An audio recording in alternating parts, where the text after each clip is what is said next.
जिंदगी और कुछ भी नहीं तेरे मेरे। র্যাভিশিং, স্টানিং, কি সুন্দর, দেখতেও খুব সুন্দর হয়েছে। তোমার রান্না অসাধারণ বলেই মা সেই গুণটা পেয়েছে। এই যে আমার দাদু বাড়ির ড্রয়িং রুম, এটা কি তুমি নিজে করেছো ওই কুরুশের কাজ? হারমোনিয়ামের হাতে করি তো দাদুর কাছ থেকে, আর সমস্ত পুরস্কারগুলো আছে বাবা মার কাছে। মা কিন্তু ডিস্ট্রিক্ট চ্যাম্পিয়ন, প্রচুর মেডেলস এন্ড সার্টিফিকেটস রয়েছে মায়ের। এগুলো সবই শুটিং সেটের এক একটা মোমেন্টস। স্কুল কলেজে যাওয়ার সময় ছোটবেলা থেকে এটা খাইয়ে দিতাম। আমার কাছে কিন্তু এটাই অমৃত। This is very very precious photo. 3 generation. Happy mother's day. আবার কি আনলে?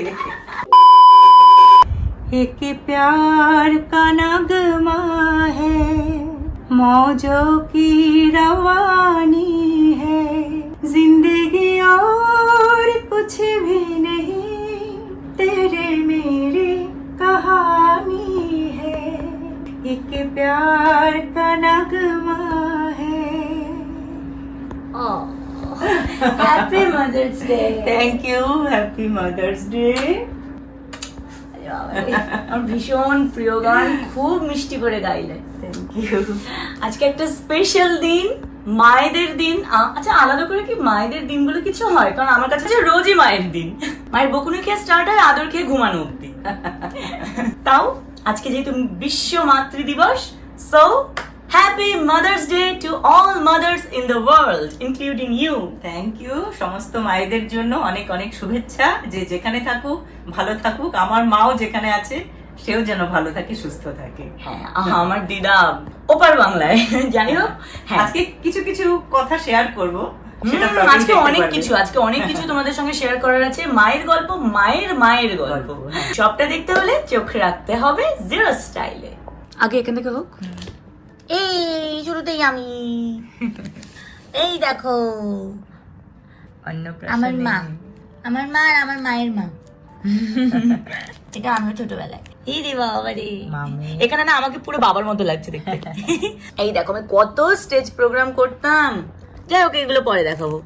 এগুলো সব আমার নাচের প্রোগ্রাম। ছোটবেলা থেকে তো প্রচুর ফাংশন করেছি। আমার ছোটবেলাতে আমি যেমন প্রচুর ফাংশন করেছি, তুমিও ছোটবেলায় প্রচুর আমি প্রচুর ডান্স করতাম ছোটবেলা থেকেই। মানে আমি খুবই স্টেজ ফ্রি। হ্যাঁ, এটা হচ্ছে কাটা লাগা ছবি। এত শার্প লুক, স্টুডেন্ট লিপি, গ্রাজুয়েশনের সময় এটা। তখন অলরেডি তুমি হয়ে গেছো আর কি। এই তো আমার বড় মাসি তৃপ্তি আন্টি। আমার মাসিরা এত স্মার্ট, দু বোনকে কি সুন্দর লাগছে, কি মিষ্টি।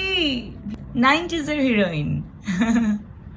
Of, ravishing, stunning mom, excellent. তোমাকে না এখানে পুরো মধুবালা লাগছে। মা এত সুন্দরী, মানে আজও সুন্দরী, অল্প বয়সে তো আগুন যেটাকে বলে। হ্যাঁ, আর মায়ের তো অনেক প্রতিভা। হারমোনিয়ামের হাতে করি তো দাদুর কাছ থেকে, আর সমস্ত পুরস্কারগুলো আছে বাবা মার কাছে। মা কিন্তু ডিস্ট্রিক্ট চ্যাম্পিয়ন, প্রচুর মেডেলস এন্ড সার্টিফিকেটস রয়েছে মায়ের। বড় মেয়ে আমার মা, আর আরো দুজন মাসি আছে আমার, একজন তো বাংলাদেশে আর একজন ফিনল্যান্ডে। পরিস্থিতিতেই মানুষ কোথায় যে কখন থাকে। 3 বোন 3 কান্ট্রিতে। অনেকের কমেন্ট আসে মায়ের মুখটা চেনা চেনা লাগে, কখনো টিভিতে কাজ করেছে কিনা। Yes, absolutely right. আমার মা কিন্তু টিভি মিডিয়াতে বহু বছর ছিল। আমি যখন ছোট ছিলাম তখন মা বাংলাদেশে অনেক কাজ করেছে, নাটকে, তারপর বিভিন্ন অ্যাডভার্টাইজে কাজ করেছে, আর কলকাতাতেও টেলিফিল্মস। এগুলো সবই শুটিং সেটের এক একটা মোমেন্টস। এই যে জাহিদ ভাইয়ের সাথে ছবি, জাহিদ হাসান আর কি, বাংলাদেশের বিখ্যাত অভিনেতা বলা যেতে পারে। মাহফুজের সাথেও নাটকটা আছে, ছবি এই মুহূর্তে স্টিল নেই। অনেক এটা শুটিং সেটে। এটা সুইটি, ওখানকার ভালো একজন অ্যাক্ট্রেস। হ্যাঁ, এই যে সাচ্চু ভাই, তিনি এখন সিনিয়র একজন অভিনেতা, এখনো কাজ করে তো। এটা নাদের আঙ্কেলের সাথে, ইনিও বাংলাদেশের অ্যাক্টর, নাদের চৌধুরী। বাট আমার একটা অভিযোগ আছে। হ্যাঁ বলো। আমি যেমন জোর জবরদস্তি তোমাকে গানটা তাও আবার শুরু করাতে পারলাম, অভিনয়টা কেন শুরু করছো না? You have beauty. না, সেটা নয়, পরিস্থিতি চেঞ্জ হয়। একটা সময় মিডিয়াতে ছিলাম, একেবারেই ডিটাচড হয়ে গেছি। রাজা সেন, দেবেশ রায় চৌধুরী এদের সাথে কাজ করেছি, তারপর শতাব্দী রায়, বাদশা মৈত্র, স্বস্তিকা মুখার্জি। জায়গায় হয় কি, মিডিয়াতে একদম প্রফেশনাল লাইন তো হয়ে ওঠেনি। এক দেশ থেকে আরেক দেশে এসে মানে আফটার ম্যারেজ আমি এখানে সেটেলড হয়েছি। তারপর বাবাও দূরে দূরে থাকতো, সাংসারিক চাপে সব মিলিয়ে আর কি হয়ে ওঠেনি। তখন তোমাকে বড় করাটাই আমার বোধহয় প্রায়োরিটি। এখন করো, এখন আমি আর বাবা দুজনেই তোমার কাছে আছি। এখন তোমার কাজ করছি তো। তা ঠিক না, না ঠিক আছে, তুমি ইউটিউবটাই করো আমার সাথে। প্রফেশনে সময় দিতে হবে, সকাল থেকে রাত্রি অবধি আমার কাজে ব্যস্ত থাকবো, তুমি সব অ্যাডজাস্ট করবে কি? তাহলে আমাকে ক্যামেরাটা কি করে দেবে, আমাকে এত সুন্দর সুন্দর রান্না কি করে দেবে, Exactly. আমার নাচের জন্য গানটা কে গাইবে? ফার্স্ট প্রায়োরিটি জিরো স্টাইল আমার আগে। ছবিগুলো দেখতে দেখতে কিন্তু আজকে এই গানটার কথা খুব মনে পড়ছে। পুরানো সেই দিনের কথা, শুরু করো। ভুলবি কি রে হায় ও সেই চোখের দেখা, প্রাণের কথা সে কি ভোলা যায়। আয় আরে একটিবার আয় রে সখা, প্রাণের মাঝে আয় মোরা সুখের দুঃখের কথা কব, প্রাণ জুড়াবে তাই, প্রাণ জুড়াবে তাই। This is very very precious photo. এটাকে বলা যেতে পারে peak of the day. 3 generation. 3 generations actually তাই। আমার দিদা, আমার মা, আমি। এটা তোমার দাদু বাড়িতে। আমার দাদু দিদা। বাবা মা হেলথ ডিপার্টমেন্টে মা সার্ভিস করতো। বাবা মা দুজনেই গভর্নমেন্ট সার্ভিস হোল্ডার ছিলেন আর কি, এখন তারা রিটায়ার্ড। এই ছবিটা বলো। এটা আমার ঠাকুর দাদু ঠাকুমা, তার মা। ওরে ঠাকুমার মা। বাপরে, দেখো তাহলে কত সুন্দর স্মৃতি। হ্যাঁ। আমি যখন ঘুরতে যেতাম বাংলাদেশে তখন কিন্তু অনেক অনেক মধুর স্মৃতি রয়েছে। ভীষণ ভীষণ নস্টালজিক হয়ে পড়ছিলাম ছবিগুলো দেখতে গিয়ে। এখন আমি দিদাকে ভিডিও কল করব আর তোমাদেরকে ডিজিটালি দাদু বাড়ি ট্যুর করাবো। চলো ঘুরে আসি। চলো ঘুরে আসি। নববর্ষের ব্লগগুলো দেখেছো? সব তোমার যত অনুষ্ঠান আছে সব দীপি গান গাচ্ছে, তুমি ডান্স করছো, দীপি রান্না করে, সুমন মা আসছিল, হ্যাঁ সব দেখেছো। আর নববর্ষে তুমি কি রান্না করলে? প্রায় 7-8 জন লোক আসছিল। রান্না করতে হচ্ছে চিংড়ি মাছ দিয়ে, পটল দিয়ে, তারপরে সরিষা বাটা, ইলিশ, খাসির মাংস, আমের চাটনি, মিষ্টি আর দই। এক্সেলেন্ট। এখন অফিসের স্টাফকে আবার অ্যাক্টিভ করতে, তোমার অফিস কলিগরা? তার নিমন্ত্রণ না করলে তো হবে না। ঠিক, ঠিক। ওরা আসে, খাওয়া দাওয়া করতেছে, বলে কাকিমা আপনি যে রান্নাটা খাই সেই রান্নাটাই বেশ সুন্দর লাগে। তোমার রান্না অসাধারণ বলেই মা সেই গুণটা পেয়েছে। তুমি এখন আসো, সোমো, তুমি তোমাকে রান্না টান্না করে খাওয়াবো। হ্যাঁ যাব। এই যে আমার দাদু দিদার সঙ্গে গল্প হচ্ছে। ও আচ্ছা। তোমার দাদু আর আমি এই রুমটা দিয়ে, এই যে আমার দাদু বসে আছে। তোমার দাদু রুম দেখলে না, এই যে আরেকটা room। হ্যাঁ, ঠাকুরের দিকটা একটু দেখাও। বাহ, দাদু বাড়ির ঠাকুর ঘর। হ্যাঁ, ডাইনিং স্পেস। আমার দেখেই যেতে ইচ্ছে করছে, কতদিন যাইনি, কত বছর হয়ে গেল। এটা তুমি আসো, সবার বড় নাতনি আমি, আমার মতন আদর কেউ পাইনি। হ্যাঁ। সব চাদর পাইছো, এই যে ও তুমি বাহির থেকে পুরো দেখ। আমার দিদা খুব সুইট, একদম বাড়ির বাহিরে থেকে তোমাদেরকে দেখাচ্ছে। আমি তো গিয়েছি এই বাড়িতে, এখন শুধু কালারটা চেঞ্জ হয়ে গেছে। এই তোমার দাদু টুক টুক টুক টুক করে দরজা আটকাচ্ছে। ডাইনিং স্পেসটা দারুণ দারুণ, খুব সুন্দর। আর বাংলাদেশের ক্রকারিজ তো এমনি বিখ্যাত। পুরো মডিউলার কিচেন সবই রয়েছে, সুন্দর সুন্দর। কেটেল, সুন্দর একটা কর্নার, শোকেস, বিউটিফুল। বাহ বাহ বাহ বাহ, সুন্দর, স্মার্ট, ইয়াং দিদা। এটা বড় উইন্ডো। এটা ইন্ডিয়াতে দাদু দিদার সঙ্গে তোলা ছবি, ইকো পার্কে। এই যে আমার দাদু বাড়ির ড্রয়িং রুম। এটা কি তুমি নিজে করেছো ওই কুরুশের কাজ? নিজের করা। এটা যে তোমার কোম্পানির ফুলগুলো নিয়ে আসছে, ফিনল্যান্ড থেকে এনেছিল? আচ্ছা, এই তো আমি মায়ের অল্প বয়সের একটা ছবি। এটাও ইন্ডিয়াতেই তোলা ছবি, কান্তামাসি যখন এসেছিল। তোমার মার ছবি, বড় ছবি। ইয়েস। এটা আমার অনেক আগে। এটা তোমার অল্প বয়সের ছবি। সিঁড়ি দিয়ে এবার ছবিগুলো দেখাও। আস্তে আস্তে ওঠো, ধীরে সুস্থে ওঠো। জি, কত বড় বড় ফ্রেম। কান্তা মাসিকে দারুণ লাগছে, আমার ছোট মাসি বিউটিফুল। এই তো আমার মা, বড় বোন।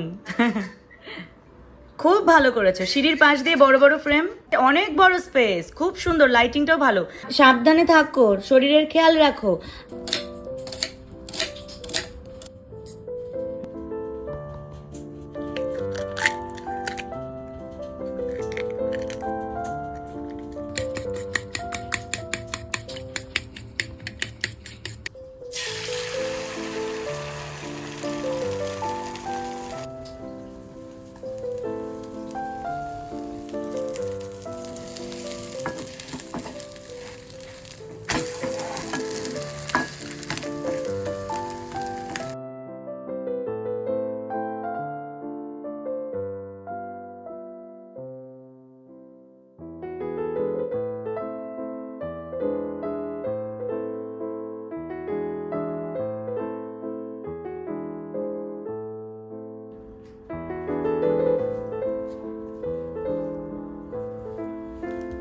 এটা হলো সর্বকালীন সেরা খাবার।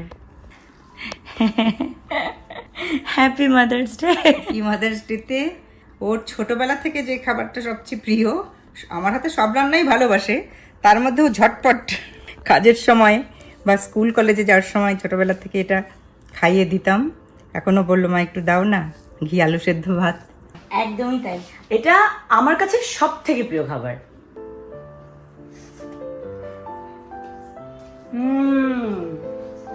লঙ্কা দাও, লঙ্কা দাও।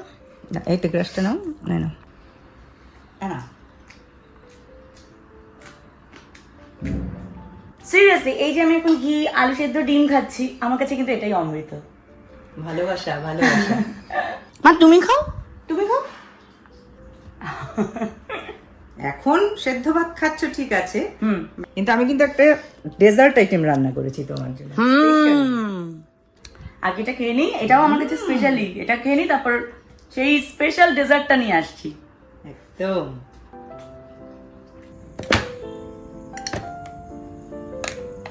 কুলকুল ম্যাঙ্গো পুডিং, তোমার favourite. Wow, made by mom, homemade.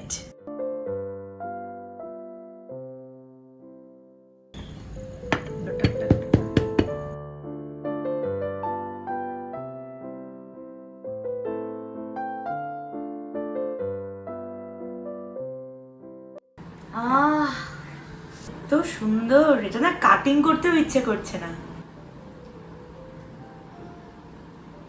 মা, এটা কি বানিয়েছো তুমি?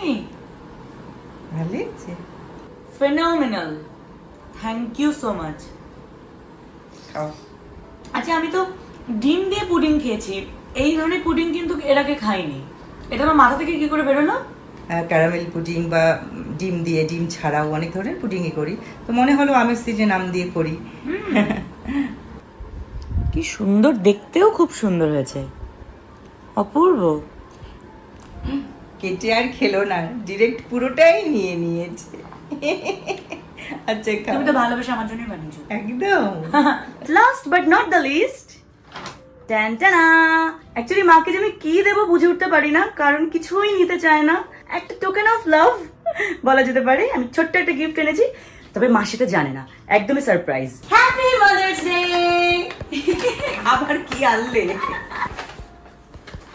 খুলতে ইচ্ছে করছে। আরে খুলতে হবে তো, এই দেখো, এই আরেক পাগলি। গলো গলো গলো। যখন মনে হয় যা দুমদাম করে আনিয়ে নাও। তোমার জন্য আনবো না তো কার জন্য আনবো? ওয়াও, কি সুইট, খুব সুন্দর।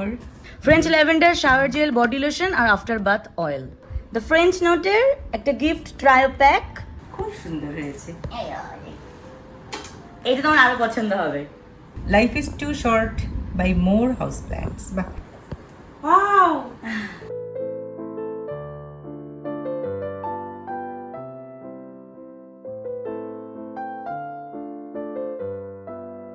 এটা হচ্ছে জেট প্ল্যান্ট, সমস্ত গাছই তো ভালো হয়, এটা বেসিক্যালি হচ্ছে house plant and considered as lucky plant. Its scientific name crassula ওভাটা।